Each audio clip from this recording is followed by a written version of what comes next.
अस्सलाम वालेकुम, welcome back. I hope everyone is fine. So आज का वीलॉग आपको टॉपिक से आइडिया हो गया होगा किससे रिलेटेड है।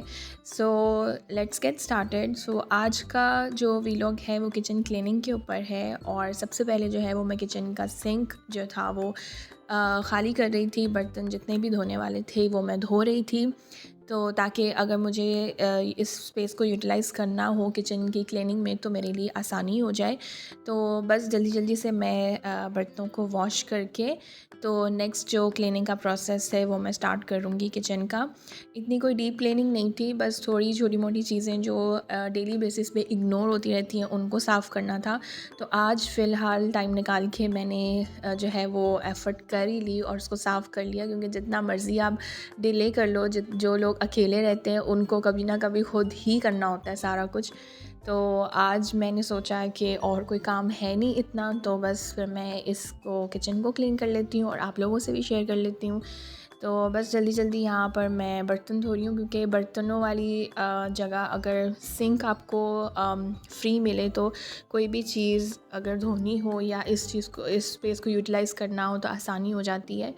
तो सबसे पहले इसको अच्छे से मैंने सिंक को भी क्लीन कर लिया है। नेक्स्ट यहाँ पे मैं मिस्टर मसल का स्प्रे यूज़ कर रही हूँ। ये बहुत अच्छा है, मतलब जितनी भी ग्रीसी आपकी प्रोडक्ट्स होती हैं उनको बिल्कुल अच्छे से क्लीन कर देता है। तो यहाँ पे मैं स्लैब जो है, मतलब जो डेली बेसिस पे जगह यूज़ होती है, मैं उसको क्लीन अप कर रही हूँ। तो यहाँ पर ये जो ऊपर की जो एरिया होता है स्लैब का, ये अक्सर हम लोग इग्नोर कर देते हैं, नीचे नीचे से ही बस साफ़ करते हैं। तो उस पे काफ़ी डस्ट थी, तो मैंने सोचा आज इसको भी साफ़ कर देते हैं। तो बस वही मैंने इसी स्प्रे को यूज़ किया और अच्छे से जो है वो स्लैब के एरिया को साफ़ किया। और साथ में जो ऊपर टाइल्स होती हैं, कुछ मतलब छींटे वगैरह काम करते हुए पड़ जाते हैं और वो भी मतलब मैक्सिमम इग्नोर ही हो रहे होते हैं, क्योंकि लाइफ इतनी बिजी होती है कि इतनी डीप क्लीनिंग का मौका ही नहीं मिलता डेली बेसिस पर। तो कोई एक स्पेसिफिक डे हमें निकालना ही पड़ता है, तो आज बस वही मैं कर रही थी। यहाँ पे स्लैब भी मैंने अच्छे से जो है वो क्लीन अप कर लिया है। और इस स्प्रे को यूज़ करने के बाद मैं जो सिंपल वाटर होता है उससे भी मैं साफ़ करती हूँ। सिर्फ इसी से ही साफ़ करके मैं नहीं छोड़ देती, क्योंकि जो एरिया डेली बेसिस पे यूज़ होता है खाने पीने का, जहाँ पे काम होता है, तो फिर इन केमिकल्स को भी हमें जो है वो रिमूव करना होता है। जो हम स्प्रे की फॉर्म में यूज़ करते हैं, तो मैं पानी से भी एक दफ़ा इसको वाइप आउट कर देती हूँ। तो यहाँ पर ये चीज़ भी, जब इधर मैक्सिमम खड़े होकर मैं रोटी वगैरह बनाती हूँ, तो अक्सर जो ड्राई आटा होता है वो भी इन जगहों पर चला जाता है, तो उसको भी जो था वो मैं क्लीन कर रही थी। नेक्स्ट यहाँ पर ये चूल्हे के पीछे वाली जगह है, और ये तो मस्ट जो है, मतलब गंदी होती है और बहुत ही ज़्यादा होती है। इनके सारे ऑयल के छींटे और कुकिंग से रिलेटेड जितने भी छींटे होते हैं वो इस पे पड़ते हैं। तो इसको भी मैंने उसी मिस्टर मसल के स्प्रे से पहले मैंने उसको स्प्रे अप किया, और फिर उसके बाद मैंने इस जो स्टील की नेट होती है उससे मैंने इसको स्क्रब किया। तो बहुत इजीली जो थे यहाँ से जितने भी स्पॉट्स लगे हुए थे वो वाइप आउट हो गए थे। इसको सबसे पहले मैंने इस एरिया को स्क्रब किया था इस स्टील वाली जो जाली होती है, नेट होती है, उससे। और फिर उसके बाद जो है वो मैंने जो चूल्हे थे उनके ऊपर भी स्प्रे करके थोड़ी देर के लिए छोड़ दिया था। तो बहुत ईजीली जो थे, ईज़िली जो मतलब ग्रीसी पार्टिकल्स थे वो साफ़ हो रहे थे और अच्छे से शाइन आ गई थी, क्योंकि मतलब जो मैं यूज़ कर रही थी मिस्टर मसल वाला वो ग्रीस से रिलेटेड ही ज़्यादातर था। तो बहुत आसानी के साथ सब कुछ हो गया। और फिर उसके बाद मैंने सिंपल कपड़ा लिया, उसको पानी से डिप करके, तो मैं सिर्फ उसी को ऊपर फेर दूँगी तो वो बहुत अच्छे से जो है वो नीट हो जाता है। तो बाकी दूसरे भी मैंने बहुत सारे यूज़ किए हैं। क्लोरेक्स का जो स्प्रे होता है वो मैं इधर यूज़ तो नहीं कर सकती, सारे यहाँ पे खाने पीने का सारा वो सिस्टम होता है और वो थोड़ा सा हार्मफुल भी हो सकता है। तो इस वजह से जो मिस्टर मसल का स्टोव साफ़ करने वाला ही जो था ना, उसी से ही मैंने अपना सारा जो किचन था वो साफ़ कर लिया था, क्योंकि लाइक ये किचन से ही रिलेटेड था, तो इसलिए फिर मैंने इसी को यूज़ कर लिया। नेक्स्ट यहाँ पर ये आए दिन डेली बेसिस पर यूज़ होता है मेरा चॉपर। और डिफरेंट अगर मेरे हाथ कहीं बिज़ी होते हैं तो उसी हाथ से ही अगर मैं कर लूँ तो उस पर भी काफ़ी सारे जो थे वो निशान लगे हुए थे और गंदा हुआ था काफ़ी, और ये काफ़ी इग्नोर भी हो रहा था। तो फिर मैंने इसको भी अच्छे से स्क्रब करके, तो उसी स्प्रे से ही, मिस्टर मसल के स्प्रे से ही अच्छे से इसको मैंने क्लीन अप कर लिया और बहुत अच्छी शाइन आ जाती है ऊपर, और बहुत अच्छे से जो है मतलब ये क्लीन हो गया था। नेक्स्ट कुछ यहाँ पर समर्स भी आ ही चुके हैं यूएई में, तो उस लिहाज से भी मैंने कहा चलो जल्दी से आगे आगे और ज़्यादा गर्मी हो जाएगी। तो अभी ये टाइम है कि एक दफ़ा अच्छी सी जो भी मतलब चीज़ें इग्नोर होती थी उनको साफ़ करके मतलब कुछ मंथ्स निकल जाते हैं, तो इसलिए भी मैंने फिर इस किचन की क्लीनिंग को जो था वो कर लिया था। और फिर इंसान का माइंड टेंशन फ्री हो जाता है मतलब डेली हेक्टिक लाइफ से, कि चलो एक दिन लगा कर हमने ये चीज़ें जो थी वो क्लीन कर ली हैं, तो अब 1 to 2 मंथ्स जो है वो हमारे आसानी से निकल जाएंगे।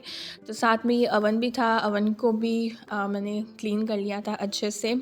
तो यही छोटी मोटी चीज़ें थी जो मेरी साफ़ होनी थी, उनको अच्छे से मैंने क्लीन करके। तो नेक्स्ट जो था यहाँ पर स्लैब पे भी मैंने किया है, और ये देखें कितनी अच्छी शाइन आ जाती है। लेकिन अब भी जो है वो एक दफ़ा मैं इससे करके तो फिर सिंपल जो वाटर होगा उससे मैं अच्छे से दोबारा से वाइप आउट कर लूँगी, ताकि जितना भी इसका भी केमिकल है मिस्टर मसल का वो इस एरिया से रिमूव हो जाए।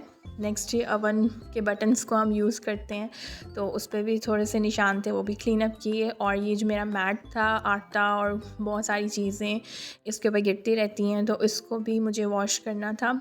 तो मैंने इसको अच्छे से झाड़ कर, तो अब जितना भी इसमें से निकला है पार्टिकल्स वगैरह वो भी मैं साफ़ कर लूँगी जल्दी से।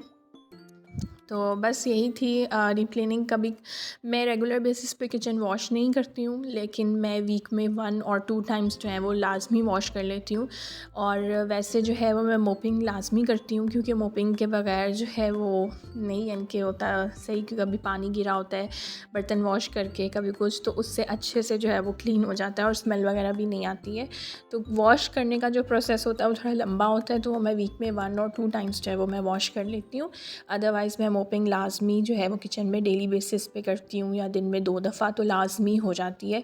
उसी से ही जो फ्लोर है वो काफ़ी अच्छे से नीट हो जाता है। इधर भी जो था मैंने सिंपल मोपिंग ही की थी, क्योंकि मैंने लाइक पिछले वीक ही किचन को अच्छे से वॉश किया था, तो बस इतना मुझे लग नहीं रहा था वॉश होने के लिए, तो मैंने सिंपल जो थी वो मोपिंग करके तो फ्लोर अच्छे से क्लीन कर लिया था। नेक्स्ट यहाँ पर मेरे ये रैक है जिसमें मैंने पोटैटो और टोमेटोज़ सॉरी अनियंस वगैरह रखे होते हैं। तो इसमें मैं इस तरह से ये पेपर चढ़ा देती हूँ, ताकि जो भी डर्ट वगैरह हो वो इस पेपर में ही रहे, और नीचे वाला जो रैक है वो भी नीट रहे। इसको भी मैं वॉश करती हूँ वीक में 1 टाइम, या मंथ में 1 और 2 टाइम्स जो है वो मैं इसको वॉश कर लेती हूँ। इतना गंदा नहीं होता अगर इस तरह से उसके ऊपर जो है वो पेपर या कुछ चढ़ा दिया जाए। तो यहाँ पर मैंने ऊपर वाले पोर्शन में पोटैटोज़ वगैरह सारे उसका कवर चेंज किया था, और नीचे देखें इस तरह से अगर कुछ भी पीलिंग स्टफ़ या छिलके वगैरह होते हैं वो नीचे नहीं गिरते, वो इसी रैक में ही रह जाते हैं, और फिर अच्छे से हम इसको डिस्कार्ड कर सकते हैं। और नीचे वाला जो रैक होता है वो क्लीन ही होता है, इतना ज़्यादा गंदा नहीं होता। तो बस सिंपल सा मैं इसको इसके कवर को, नीचे वाले कवर को चेंज करके, और ऊपर मैं जो भी वेजिटेबल्स वगैरह अनियन वगैरह हैं वो मैं रख लूँगी, गार्लिक वगैरह। तो इतने में ही जो है ये मेरा रैक भी नीट एंड क्लीन हो गया है, और ज़्यादा एफ़र्ट भी नहीं लगी है।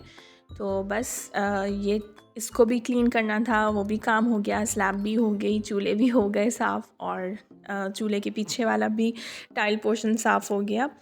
तो नेक्स्ट यहाँ पे खाने का मैं सोच रही थी, तो आज इस टाइम पे आके मैं बहुत ज़्यादा थक गई थी, तो बस मैंने जल्दी से जितनी भी दालें थी उनको निकाल कर वॉश करके मैंने रख दिया था थोड़ी देर के लिए। फिर मैंने रेस्ट की थी, और रेस्ट करने के बाद फिर शाम को मैं आई थी, और उसके बाद फिर मैंने जो कुकिंग का प्रोसेस था वो किया था। रेसिपी मैं इसमें शेयर नहीं करूँगी, क्योंकि ये क्लीनिंग से रिलेटेड वीडियो थी, और जो हलीम की रेसिपी है वो मेरे चैनल पे बहुत दफ़ा मैं शेयर कर चुकी हूँ। अगर आपको देखनी है तो आप जाके मेरे चैनल पे देख सकते हैं।